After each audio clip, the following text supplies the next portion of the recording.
दोस्तों, क्या आपने कभी सोचा है कि जब इंसान मर जाता है तो उसके साथ क्या होता है? क्या मरने के बाद दोबारा आत्मा घर वापस आती है? और जब इंसान की मृत्यु होती है तो उसका पैर ठंडा क्यों हो जाता है? और आखिर मरने के बाद शरीर में क्या बदलाव आते हैं?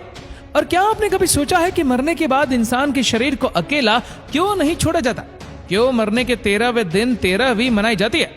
मरने के बाद आत्मा कहाँ जाती है और आत्मा के साथ क्या होता है? अगर आप भी इन्हीं सारे सवालों के जवाब जानना चाहते हैं तो चलिए फिर आज हम आपको बता देते हैं।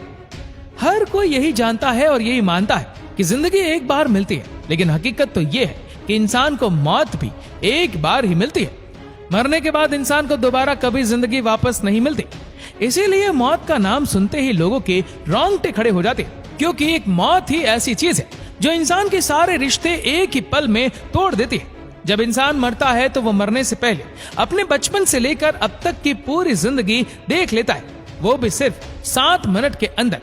ये 7 मिनट उसके लिए एक फिल्म की तरह होते हैं, जिसमें वह अपने जीवन से जुड़ी हर उस याद को देखता है जिसमें वो जिया है, और तब जाकर उसे मौत आती है।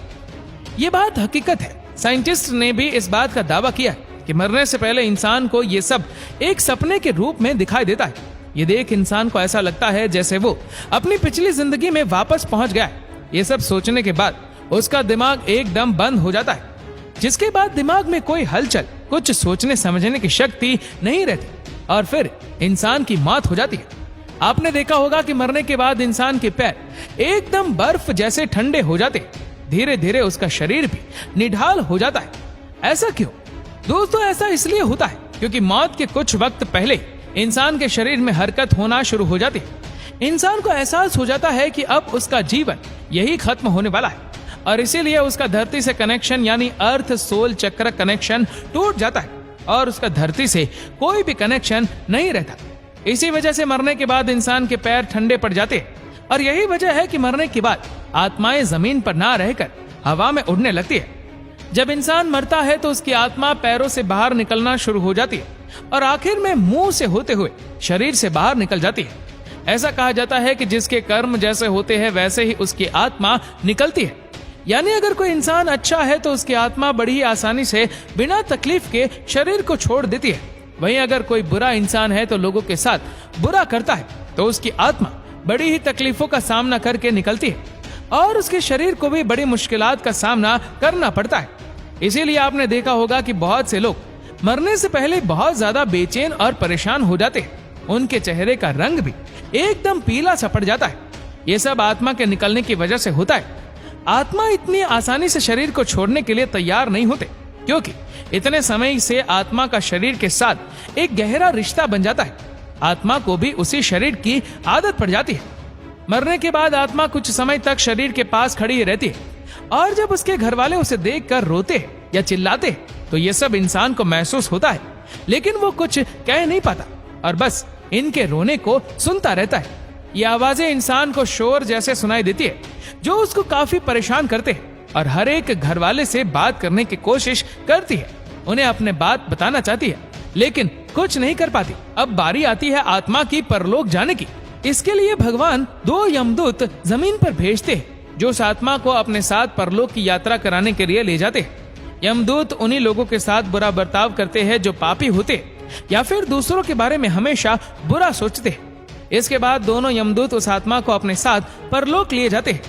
पहले इस आत्मा को एक गुफा से होकर जाना पड़ता है, और फिर बाद में परलोक का रास्ता दिखाई देता है। लेकिन इस रास्ते से पहले ही आत्मा को एक नदी जिसका नाम है बैतरनी, इस नदी को पार करना पड़ता है। इस नदी में पानी नहीं होता, बल्कि भड़कती हुई आग होती है। यहाँ पे इंसान के कर्मों का हिसाब होता है। जैसे जो कर्म करता है वैसे ही उसके साथ होता है। इसके बाद आत्मा को परलोक लाया जाता है, जहाँ यमराज उसका हिसाब करते हैं और चित्रगुप्त से उस इंसान के किए हुए कर्मों का सारा हिसाब मांगते हैं।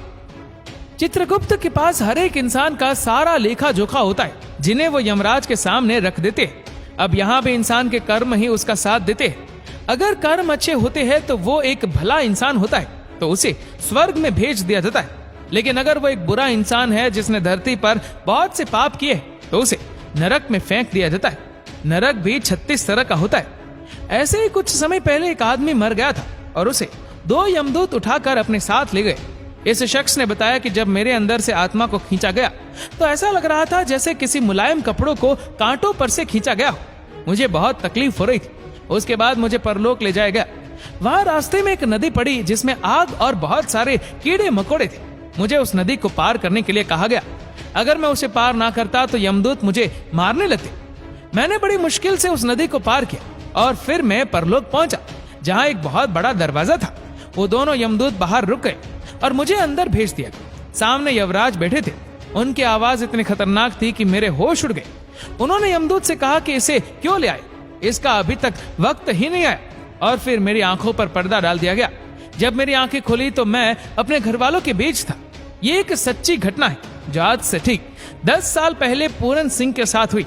ये सिर्फ एक ही घटना नहीं बल्कि साल दर साल साइंटिस्ट के सामने ऐसी बहुत सी घटनाएं सामने आती रहती है और न जाने कितने लोग मौत को छूकर वापस आ जाते हैं। तो वही कुछ लोगों का कहना है कि जब वो मर गए थे तो वो एक अलग दुनिया में पहुंच गए जहां बहुत रोशनी थी। कुछ अलग लोग थे जो उनसे कह रहे थे कि अभी तुम्हारा वक्त नहीं आया है। ऐसे ही और भी लोग हैं जिनका कहना है कि मरने के बाद उन्हें अलग सी चमक, खुशी का एहसास होता था, साथ ही उन्हें बहुत प्यार भी मिलता था।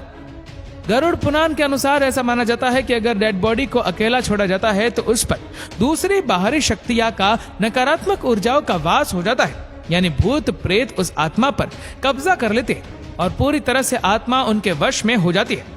इसीलिए न रात के समय में शव को अकेला छोड़ा जाता है और न ही दिन के समय। अब बात करते हैं 13वीं तक पिंड दान क्यों नहीं किया जाता, इससे आत्मा को क्या फायदा होता है। ऐसा कहा जाता है कि जब यमदूत आत्मा को दोबारा उसके घर वालों के पास छोड़ने जाते हैं तो आत्मा बहुत ज्यादा कमजोर हो जाती है, क्योंकि वो बहुत कुछ जेल कराई होती है और उसके अंदर इतना दम और ताकत नहीं रहता कि वह दोबारा परलोक जा सके।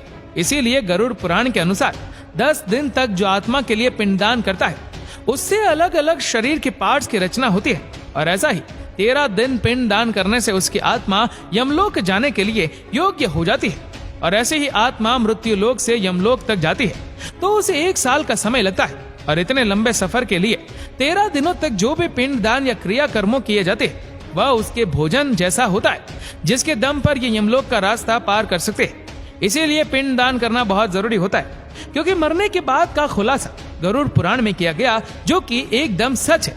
तो दोस्तों, इसके बारे में क्या कहना है हमें नीचे कमेंट करके जरूर बताएगा।